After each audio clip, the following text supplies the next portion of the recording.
the winter of 1997, a small town in rural Ohio disappeared from the news almost overnight.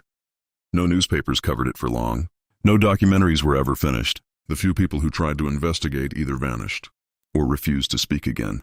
The town was called Blackwood County, and every person there feared the same thing: the voice on Channel 6. It started during a snowstorm in December.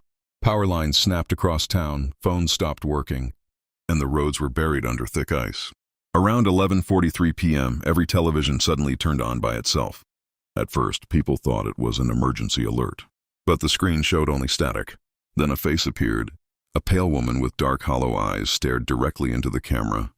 Her mouth moved slowly, unnaturally, as if her jaw were broken. "Don't let him inside," she whispered. The broadcast ended. The next morning, 3 families were gone. No blood, no signs of struggle. Their homes looked untouched except for one detail. Every door in each house was wide open. Sheriff Daniel Reeves tried calming the town. He blamed panic, maybe carbon monoxide poisoning, maybe families fleeing the storm.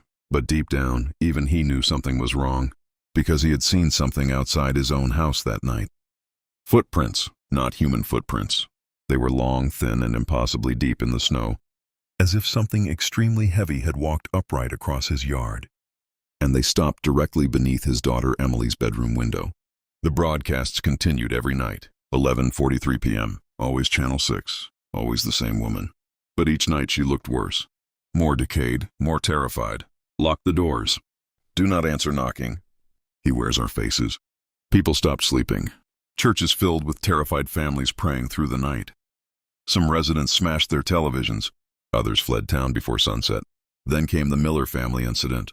Neighbors reported hearing violent banging on the Millers' front door around midnight. Mr. Miller shouted through the door, demanding to know who was outside. A little girl answered, "Daddy, please let me in." But their daughter Lily was standing beside him in the kitchen. Everyone heard the screaming afterward. Police arrived to find the entire family dead. Their bodies were twisted unnaturally across the walls and ceiling as though something had thrown them around like toys. Written in blood above the television were the words, "He came inside." Panic consumed Blackwood County. People nailed windows shut. Some locked themselves in basements with guns. Every night the knocking spread through town. Sometimes it sounded like a child, sometimes a crying woman, sometimes a familiar voice begging for help. But anyone who opened the door disappeared. Sheriff Reeves became obsessed with tracing the Channel 6 signal. The station had been abandoned 15 years earlier after a fire killed several employees during a late-night broadcast, including a young weather reporter named Evelyn Voss, the woman from the screen. Reeves drove through the storm, toward the abandoned station, deep in the woods outside town. Snow covered the building like a grave. The parking lot was empty except for one fresh trail of footprints leading inside. The same impossible footprints. Inside, dust coated everything. Old cameras sat rusting in darkness. Yet somewhere deeper in the building, a television crackled softly. Reeves followed the sound into the main studio and froze. The cameras were running, live. On the monitors, he saw the entire town of Blackwood County from above, as though someone, or something, was watching every house at once. Then the screens changed. They showed his home.